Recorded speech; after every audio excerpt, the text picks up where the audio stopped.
Have you ever wondered how a live production gets made, like a concert or a TV show? Let's talk about that actually. I'm the AV guy. Let's get started.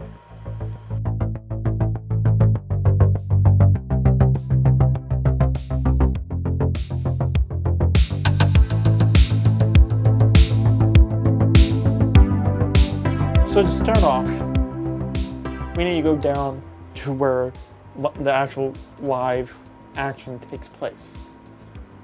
Let's go there now.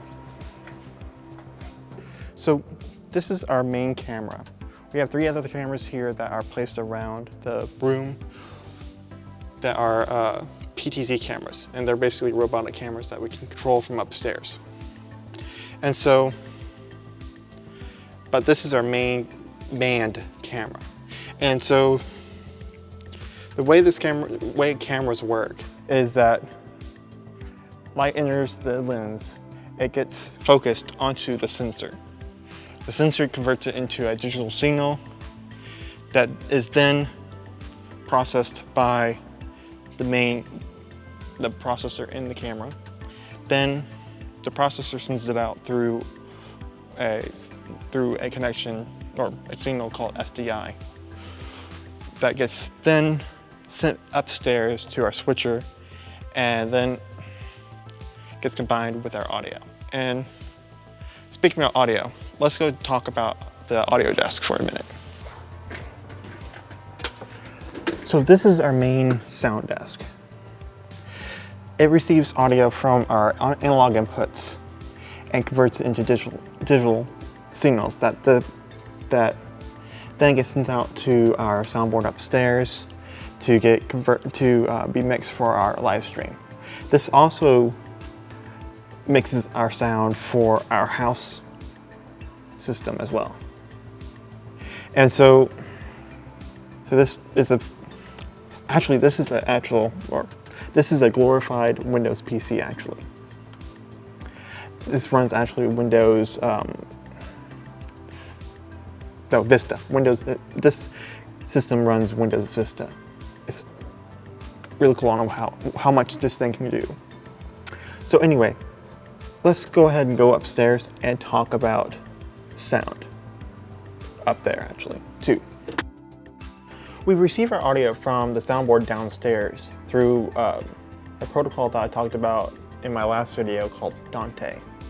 Dante is a really cool piece of technology, but it's able to send all of our audio signals that we need up here unmixed to where we can custom make a mix for our live stream.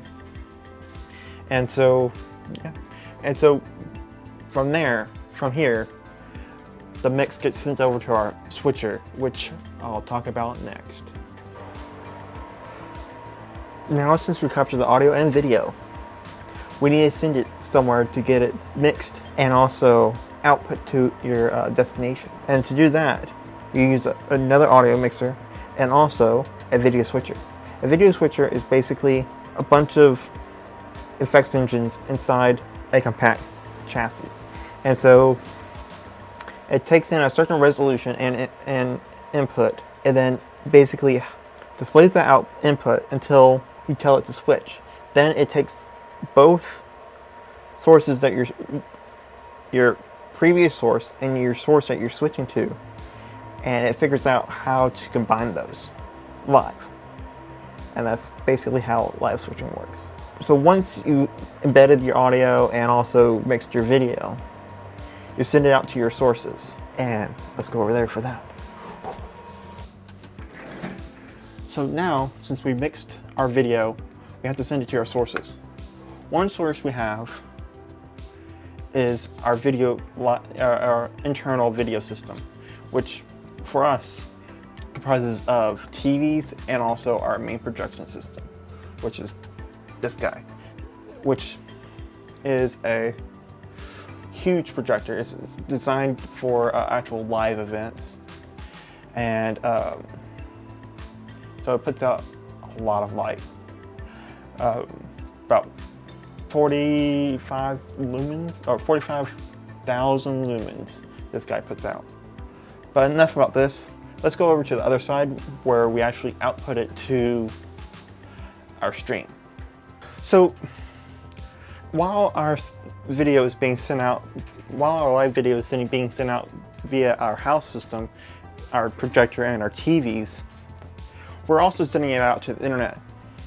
And how we're doing that is we first send the signal from our switcher to a device called a capture device. And the capture device basically translates the SDI signal that the switcher sends out into a signal that the computer can understand. From there, we run a software called Wirecast. Wirecast is basically a switcher unto itself, but also has a built-in encoder as well, which we use mainly for streaming out to our main streaming service, Vimeo. And the way that the signal gets sent to Vimeo is through RTMP. RTMP is a protocol that is like HTTPS or HTTP, and this just basically encapsulates basically tells the servers that it's a video signal and to read this as a video. Anyway, I believe that's it. So please like and subscribe. And also comment down below, what job would you do?